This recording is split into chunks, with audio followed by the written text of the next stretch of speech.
Halo teman-teman. Di sini kami dari kelompok 4 yang beranggotakan. Perkenalkan, nama aku Alina Rasifa dengan NPM 6022501001. Aku Alithea Talika Berupangin dengan NPM 6022501006. Saya Putri Irawahyuni dengan NPM 60225010007. Dan saya Monalisa Natkimia dengan NPM 6022501018. Di sini kami akan membuat sebuah video dengan mata kuliah pengantar organisasi manajemen dengan judul budaya organisasi dan dampaknya terhadap kinerja karyawan. Selamat menyaksikan. Apa itu budaya organisasi? Budaya organisasi adalah kepribadian sebuah kelompok atau organisasi. Ia terdiri dari nilai-nilai keyakinan, asumsi, dan norma yang dibentuk bersama, dipelajari dan dipegang teguh oleh para anggotanya.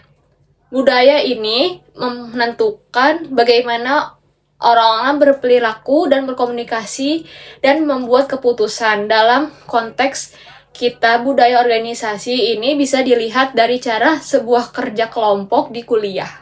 Apa itu kinerja dalam organisasi? Kinerja dalam organisasi adalah tingkat pencapaian hasil atau tujuan dari sebuah organisasi atau tim. Dalam kelompok mahasiswa, kinerja diukur dari kualitas tugas, ketepatan waktu, inovasi, dan kepuasan anggotanya selama proses pengerjaannya.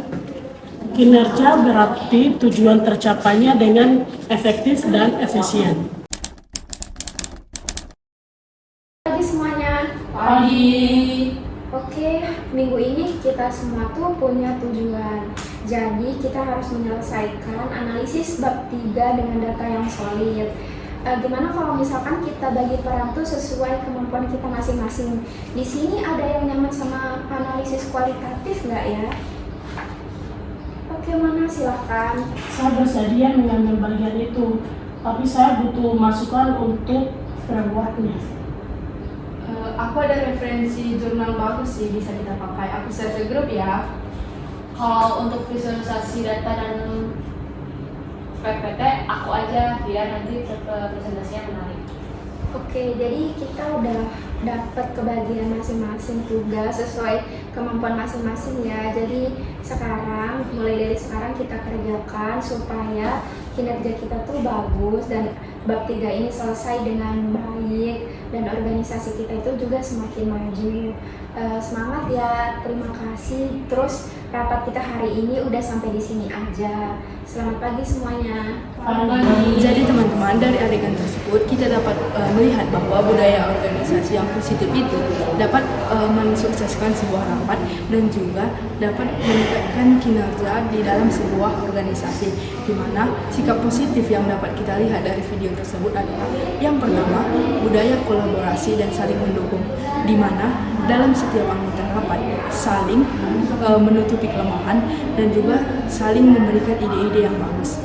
Yang kedua, komunikasi terbuka dan transparan, di mana setiap anggota rapat memberikan ide-ide yang bagus dan juga memberikan kebutuhan yang bagus buat sebuah organisasi, sehingga kinerja di dalam sebuah organisasi tersebut dapat meningkat dan juga kedepannya bisa sebuah organisasi dapat maju.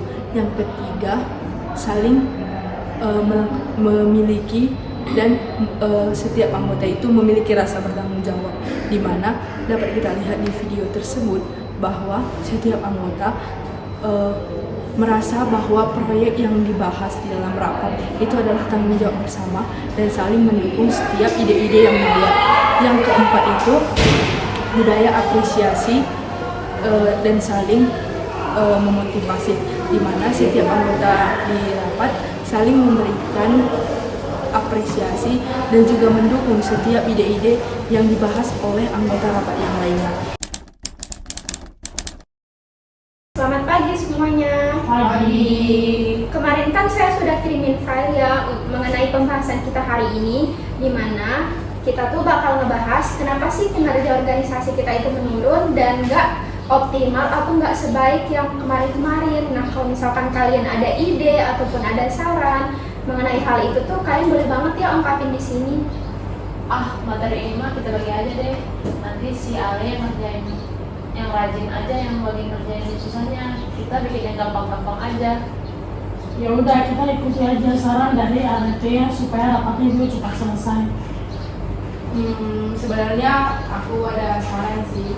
Kalau menurutku, gimana kalau kita adain liburan bareng di tim kita gitu? Karena kan mungkin mereka udah bosan, jadi bisa jadi kan menurun kinerjanya.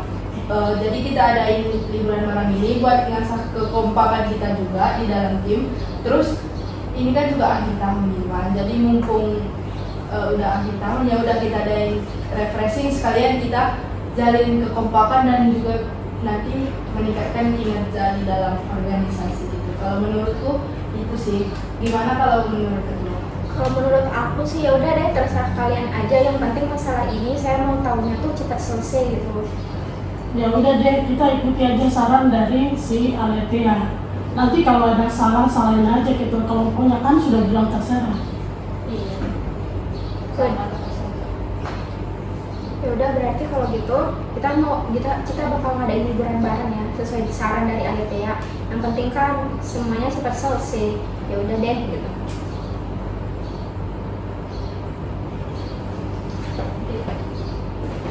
Ya udah, kalau gitu rapat hari ini kita tutup dulu ya. Udah segitu aja, kita kan udah dapat jalan keluar biar nggak buang-buang waktu banyak banget. Jadi ya udah, sekian ya teman-teman, sekian ya guys untuk rapat hari ini. Makasih banyak. Berdasarkan adegan tadi, kita tuh bisa mengidentifikasi contoh-contoh budaya dalam organisasi yang menurunkan kinerja.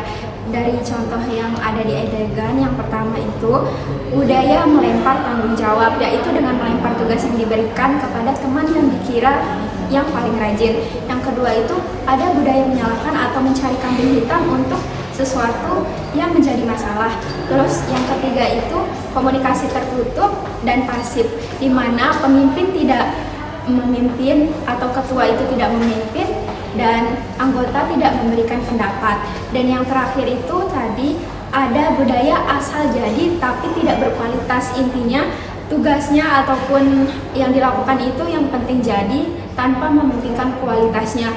Adapun dampak dari budaya-budaya tersebut itu bisa menurunkan kinerja organisasi dikarenakan yang pertama memberikan dampak kepada tugasnya tidak maksimal, yang kedua ada anggota yang stres, terus yang ketiga adanya konflik tersembunyi, lalu yang keempat itu mendapatkan hasil dari organisasi tersebut berada di bawah potensi yang sebenarnya. Jadi kesimpulannya, budaya organisasi adalah fondasi tak terlihat yang sangat menentukan kinerja dalam suatu tim. Misalnya budaya positif seperti kolaborasi, komunikasi terbuka, dan rasa tanggung jawab akan mendongkrak atau mendorong kinerja yang tinggi, memberikan kepuasan dan hasil yang optimal. Namun sebaliknya, kinerja yang negatif akan memberikan rasa tidak nyaman, seperti saling menyalahkan dan melempar tanggung jawab, akan merusak suasana dan merusak hasil kinerja.